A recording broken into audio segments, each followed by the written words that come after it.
Eu peço que abrem as suas Bíblias para Romanos capítulo 14. Romanos capítulo 14.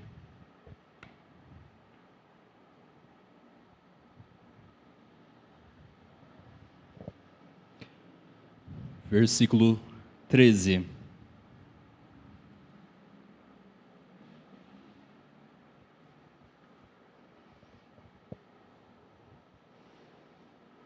Diz a palavra do Senhor: não nos julguemos mais uns aos outros, pelo contrário, tomai o propósito de não pôr de tropeço o escândalo ao vosso irmão. Eu acho que todo mundo que é família de pastor acaba ouvindo muitas questões de consciência e liberdade cristã. Queremos tratar de mais alguns. Esse versículo de Romanos 14 e 13 diz, Deus diz explicitamente: tomai o propósito de não pôr de tropeço o escândalo ao vosso irmão. Isso é a palavra do Senhor, está na Bíblia. Seria certo eu vir para os irmãos e falar: irmãos, a bateria na igreja me escandaliza. E os irmãos precisam não fazer eu tropeçar. É certo isso? 2 minutos, conversa com quem estiver ao seu lado, se eu posso usar esse versículo como argumento sobre a minha bateria ou falta de.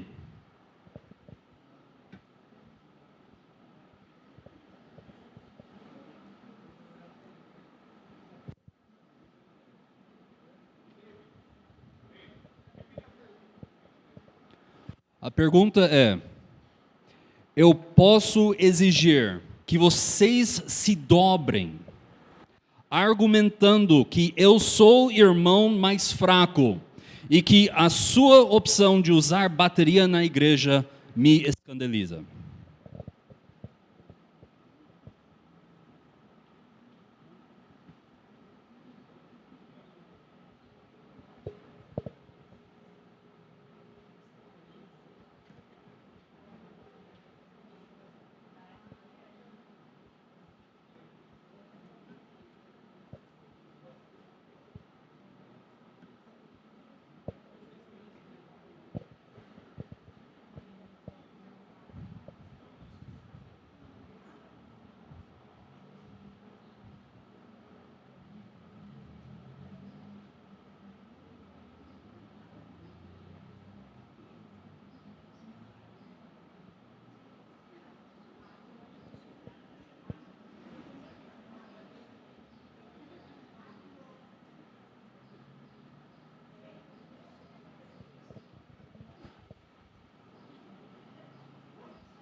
Pergunta número 2. O meu irmão da igreja consegue trabalho vendendo farinha Deusa, da marca Deusa. Na minha Bíblia, não existe Deus, existe Deus.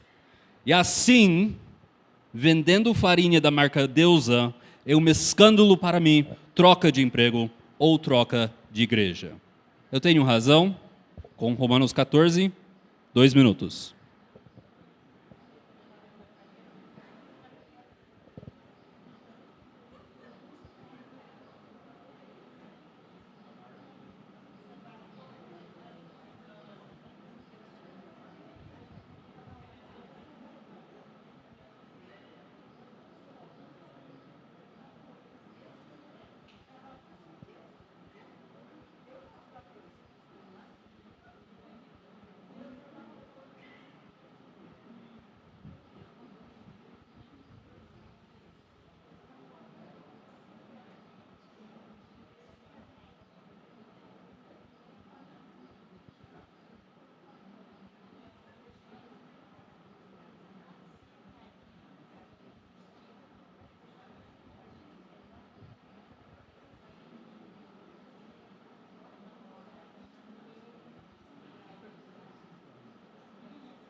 All right.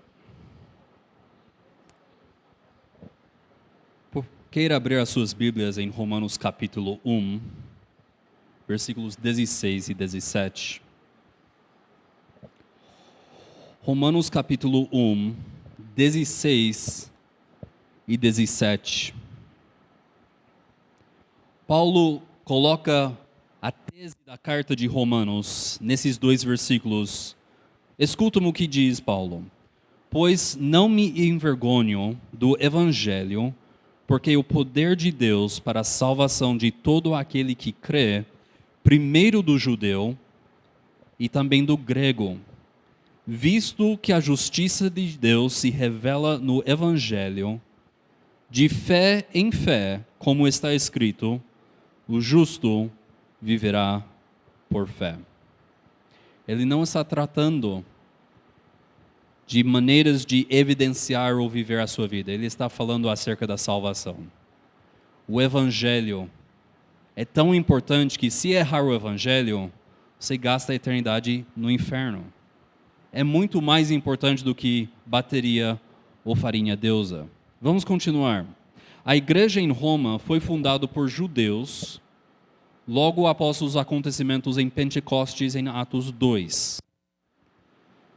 Alguns anos depois da fundação da igreja em Roma, houve o que a gente chama de a diáspora neroniana. O imperador Nero começou a perseguir judeus cristãos. Nós lemos sobre isso em 1 Pedro. Todos eles, escrevo para vocês, irmãos, em Ásia, Bitínia e esses outros lugares. Todos eles foragidos de Roma. A igreja em Roma recebeu, na ausência dos judeus, um grande número de gregos. Pessoas como você e eu. Não seguimos as leis judaicas, não seguimos a alimentação judaica, não celebramos os dias santos do judaísmo. Quer celebrar? Fica à vontade. Não impõe em mim. 8 anos depois dessa diáspora, essa perseguição, o imperador Nero morre. E a perseguição acaba com a morte de Nero. Aos poucos, cristãos estão voltando para Roma.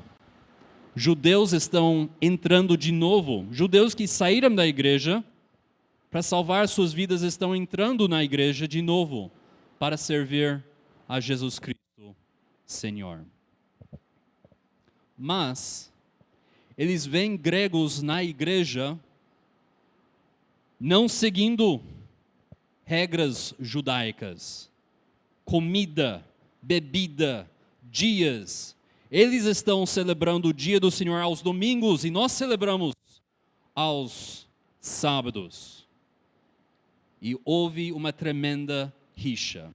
E Paulo, quando ele escreve, ele coloca enfaticamente em versículo 16: não me envergonho do evangelho. O evangelho é o poder de Deus para a salvação de todo aquele que crê. Primeiro do judeu e também do grego. Esse é o contexto. Olha comigo em capítulo 14, versículo 1. Romanos 14, versículo 1. Acolhei ao que é débil na fé, não porém para discutir opiniões. O que é um débil na fé? O que é um irmão mais fraco? Irmão mais fraco é irmão legalista, que coloca regras ao lado do evangelho. A sua salvação ou santificação depende tanto em Cristo como obedecer às regras. Isso é um irmão mais fraco. Acolhei ao judeu que está voltando. Acolhei ao irmão mais fraco, ao débil na fé. Eles não reconhecem, eles não abraçam por completo Jesus Cristo e o que o evangelho de Jesus Cristo fez por eles na cruz. São errados, muitas vezes ignorantes. mas todos nós somos errados e muitas vezes ignorantes. Todos nós somos irmãos fracos na fé em alguma coisa. Versículo 5. Faz diferença entre dia e dia. Outro julga todos os dias iguais. Cada tem a opinião bem definida em sua própria mente. Ele fala, judeu, sábado é o dia para vocês? Entende por que você acredita que sábado é dia do Senhor para os irmãos? Grego, domingo é dia do Senhor aos irmãos? Entenda o porquê. Mas é proibido judeu impor o sábado ao grego. E é proibido o grego impor o seu domingo ao judeu. Ele fala, olha, duas coisas muito diferentes aqui. Faz diferença entre dia e dia, outro julga todos os dias iguais. Cada tenha opinião bem definida em sua própria mente. Mas olha, Romanos 14, 7 e 8. Porque nenhum de nós vive para si mesmo, nem morre para si. Porque se vivemos para o Senhor, vivemos. Se morramos, para o Senhor morremos. Quer, pois, vivamos ou morramos, somos do Senhor. Judeu não tem direito de entrar aqui e falar à igreja, faz tal coisa. Todos vocês não são salvos a não ser se forem circuncidados ao 8º dia por um rabino. Não pode. E o grego também não pode falar, olha, vocês param com tudo isso, para de seguir tudo isso. Não. O Senhor vai exigir de cada a responsabilidade pelo que eles fizeram com a sua palavra, com o seu evangelho, na sua igreja. Para o Senhor vivemos, para o Senhor morremos, mas Ele é Senhor. Ele tem esse direito porque Ele é soberano. Nenhum outro Senhor. Versículo 13. Não nos julguemos mais uns aos outros. Pelo contrário, tomai o propósito de não pôr de tropeço ou escândalo ao vosso irmão.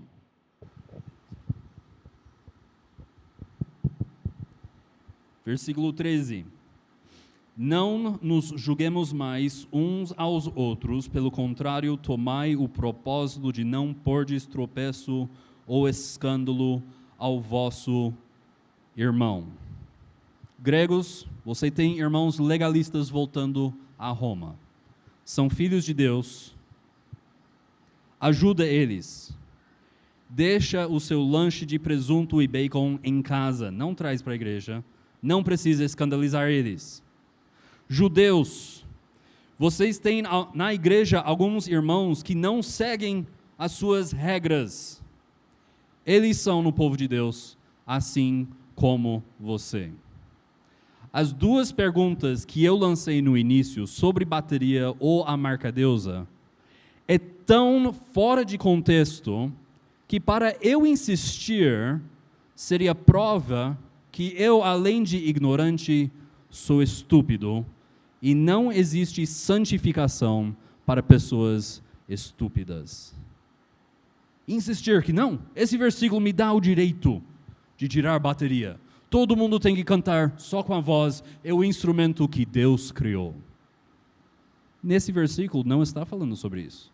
Está falando sobre salvação. Está falando sobre o evangelho. Não está falando sobre, vai vender uma marca de deusa.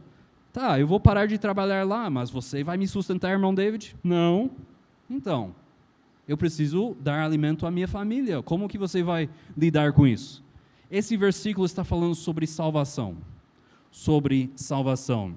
E o artigo que nós estamos falando hoje, na nossa confissão de fé, artigo 2 de capítulo 21, é justamente acerca da consciência. Diz, Deus é o único Senhor da consciência. Favor grifar isso no seu livro. e a deixou livre de doutrinas e mandamentos humanos que em qualquer coisa são contrários à sua palavra. Fácil de concordar com isso. Mas grifa a próxima, ou não contidos nela. Não contidos nela. De modo que crer em tais doutrinas ou obedecer a tais mandamentos por motivo de consciência e requerer de alguém uma fé implícita, uma obediência absoluta e cega, equivale a destruir a liberdade de consciência e a razão também. O meu erro só cresce.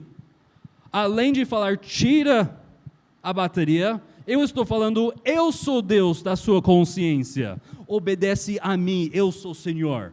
E mais, a liberdade cristã que eu estou defendendo em mim, de não ser escandalizado, é a mesma liberdade que eu mato em você quando eu falo, segue-me, obedece-me. Eu sou o Senhor da sua consciência.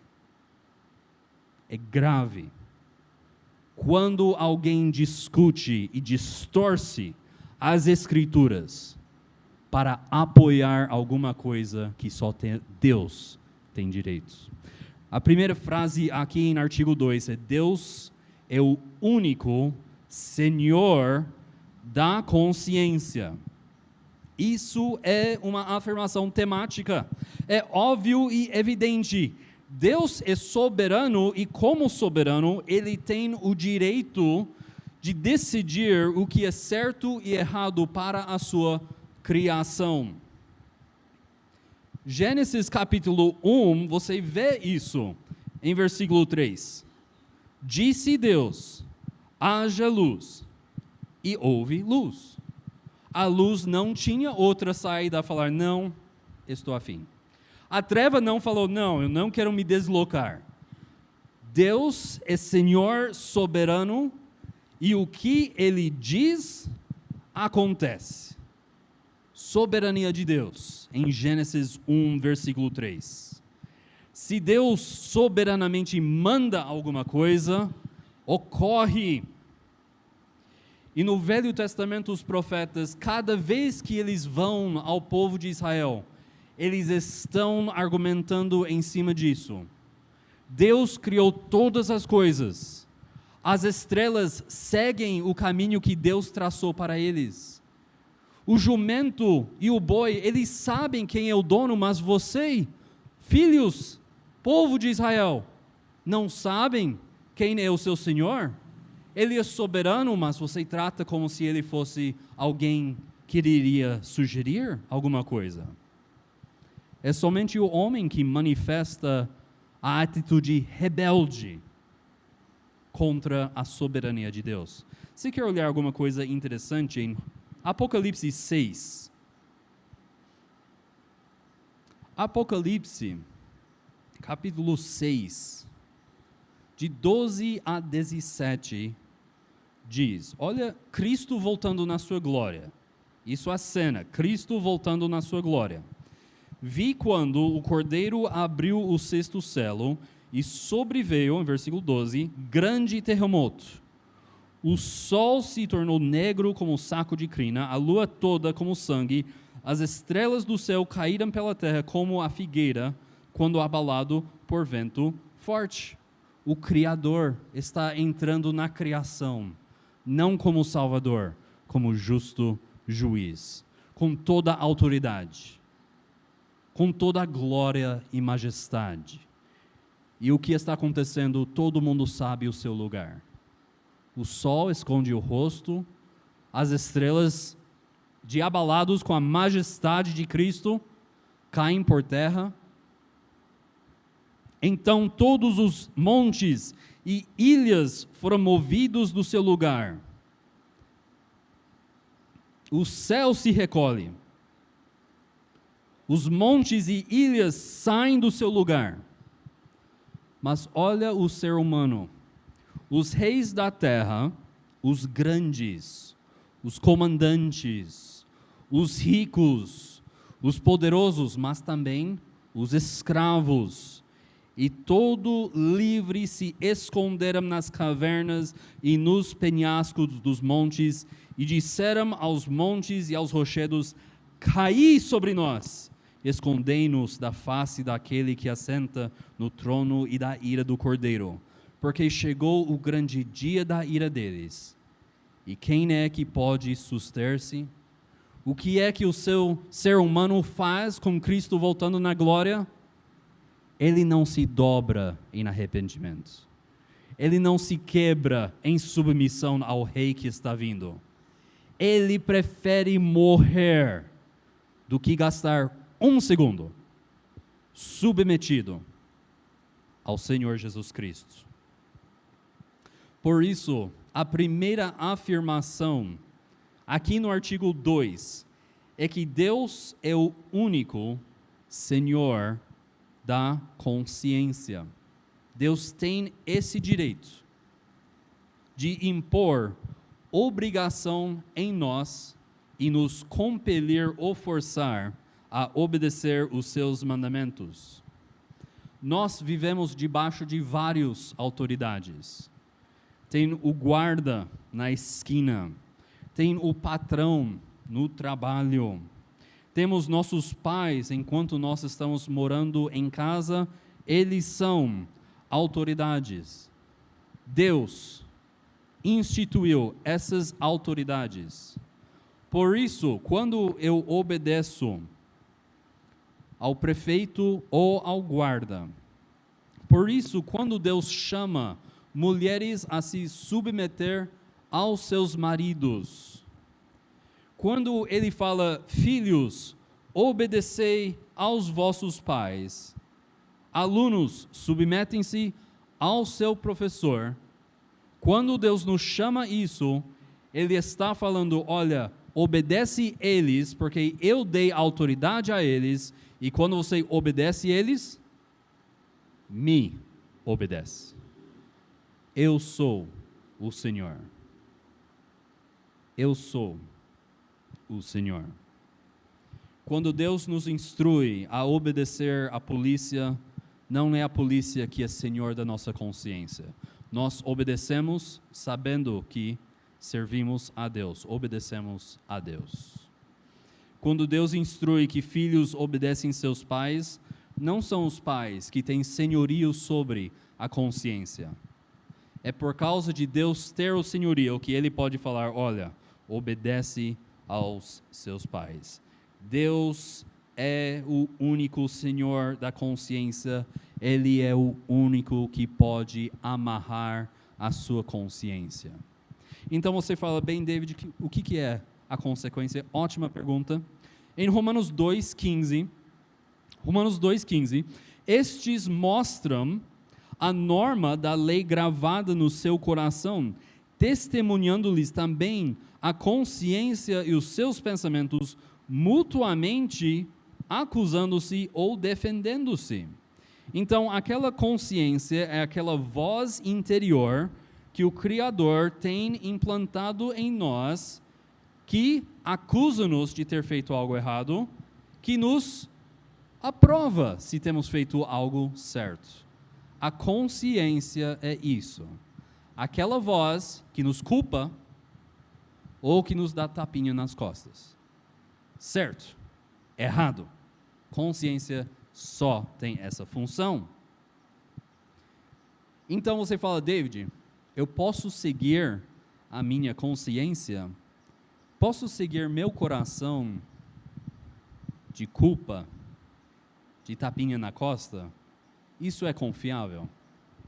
A Bíblia diz que a nossa consciência foi corrupta na queda, no pecado. Gênesis 3.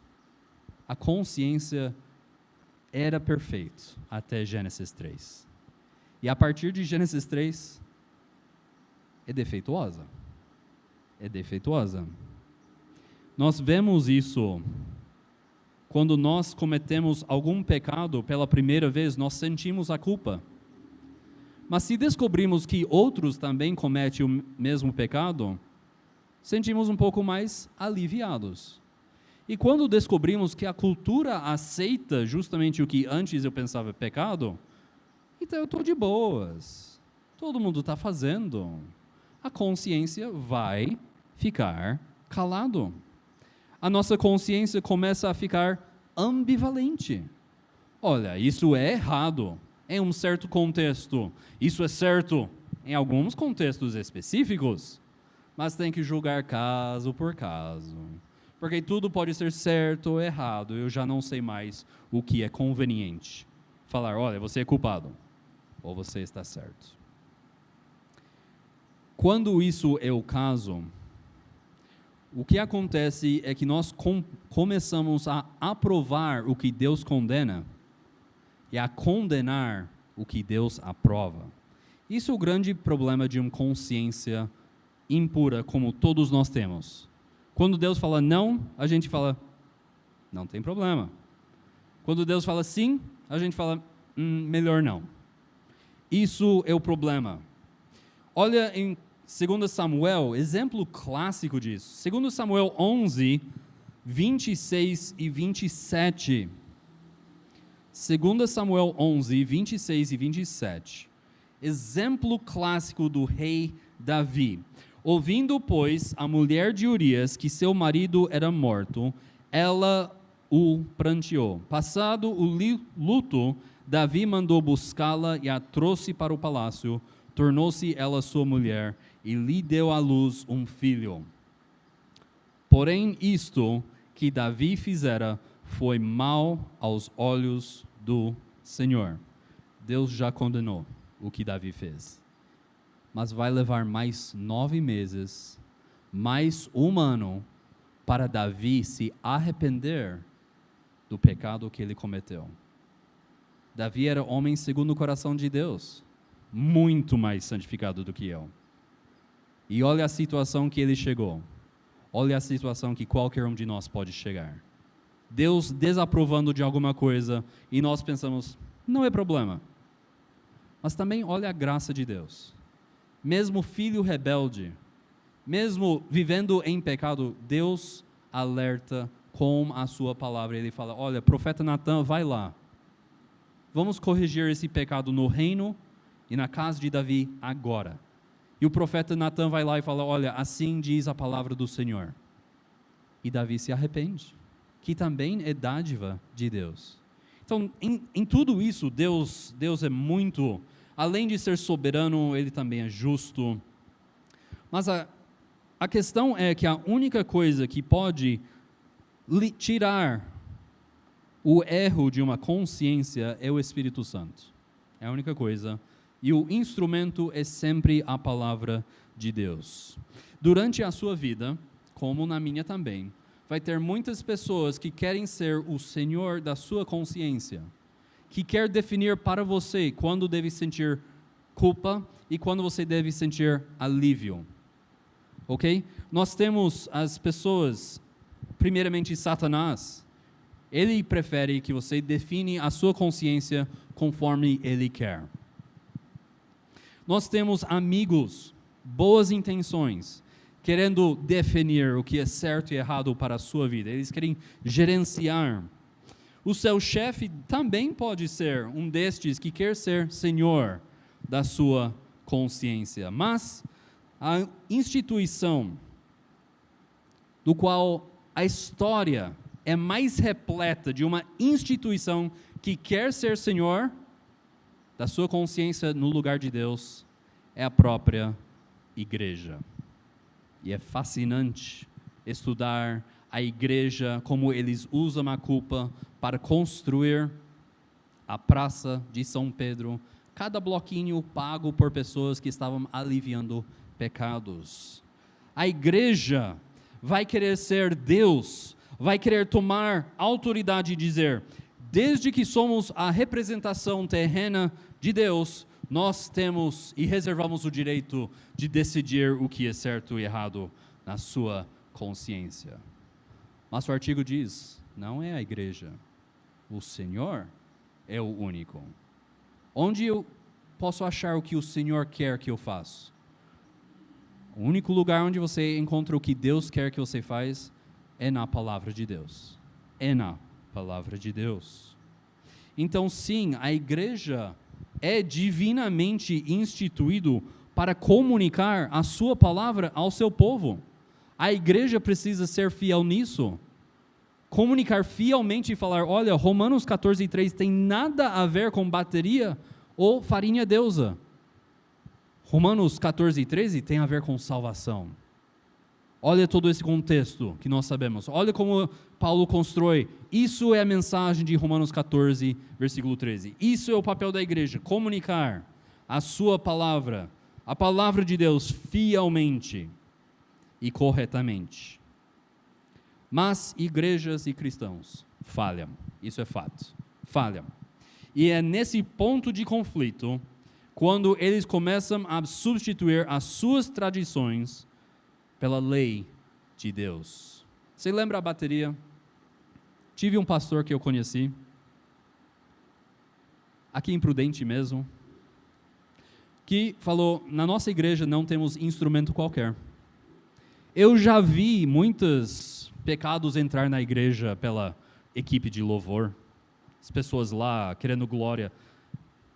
Tudo bem, pode acontecer, mas isso não proíbe uma igreja de ter bateria, ou piano, ou violão, ou qualquer instrumento. Isso não é proibição. O Senhor é Senhor da consciência. Não a sua triste história, não a minha história feliz, sem esse tipo de igreja problemática. É o Senhor que é o Senhor. Essa frase aqui que nós temos, Deus é o único Senhor da consciência, tem nas suas raízes quando Lutero fez a sua defesa para não ser excomungado da Igreja Católica. Você lembra que Lutero, ele acreditava na justificação somente pela fé. Justificação somente pela fé. Salvação só pela fé, não por obras. E nós temos aqui os imperadores, os homens de igreja.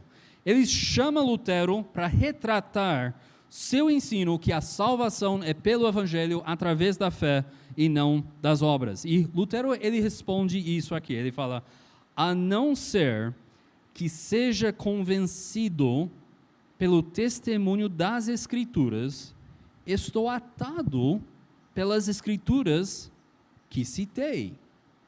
Não posso me retratar e nem o farei. Aqui eu permaneço. Que Deus me ajude. O limite para Lutero, como todos nós que concordamos com esse artigo 2, é que a palavra de Deus é o fim.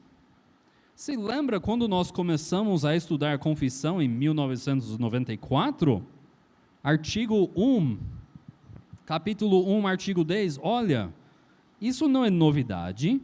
O juiz supremo pelo qual todas as controvérsias da religião devem ser determinadas e todos os decretos de concílios, opiniões de escritores antigos, doutrinas de homens e espíritos particulares devem ser examinados, e em cuja sentença devemos nos firmar, não pode ser outro, senão as sagradas escrituras anunciadas pela fé. Não é a solução glamourosa.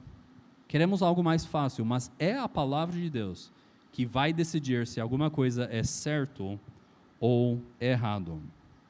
Por isso, em artigo 2 diz, Deus é o único Senhor, e Ele deixou livre de doutrinas e mandamentos humanos que em qualquer coisa são contrárias à sua palavra. Se é contrária à Bíblia, não precisa sentir culpa se está obedecendo ao Senhor, mas também não para ele, fala, ou não contidos nela. Se o David vem com toda a sua boa vontade e fala, não, é bom fazer isso aqui, na minha experiência é bom isso aqui, não tem valor com a consciência. A minha experiência de vida não muda nada para a sua consciência para com Deus. É somente as Escrituras que têm essa autoridade. E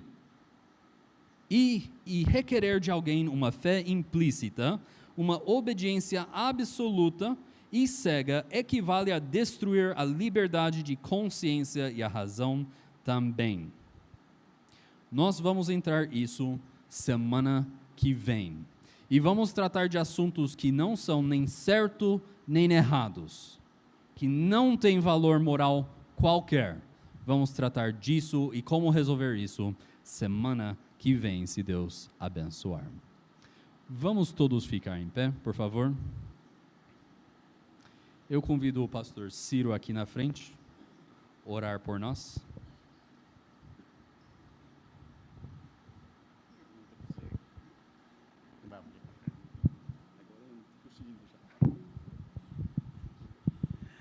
Hoje à noite haverá ceia do Senhor, então eu só preciso que os irmãos venham atentos.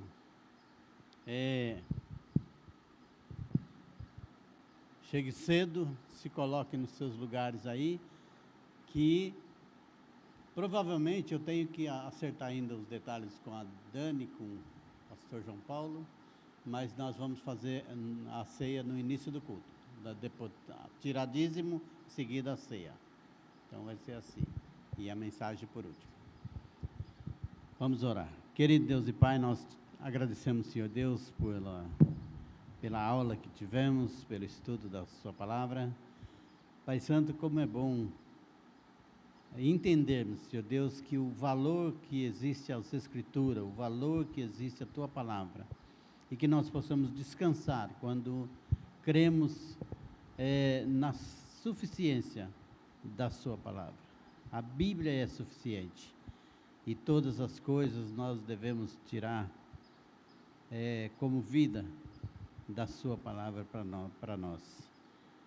Queremos agradecer por tudo que houve nesta manhã, pedir que o Senhor esteja nos abençoando, dando um dia de paz, de bênçãos e recebendo, Senhor Deus, a nossa adoração, a nossa gratidão, ainda nesse culto que haverá à noite, que esteja conosco, nos abençoando, e que tudo seja para a honra e glória do Seu santo nome. Oramos em nome de Jesus, nosso Senhor e Salvador. Amém.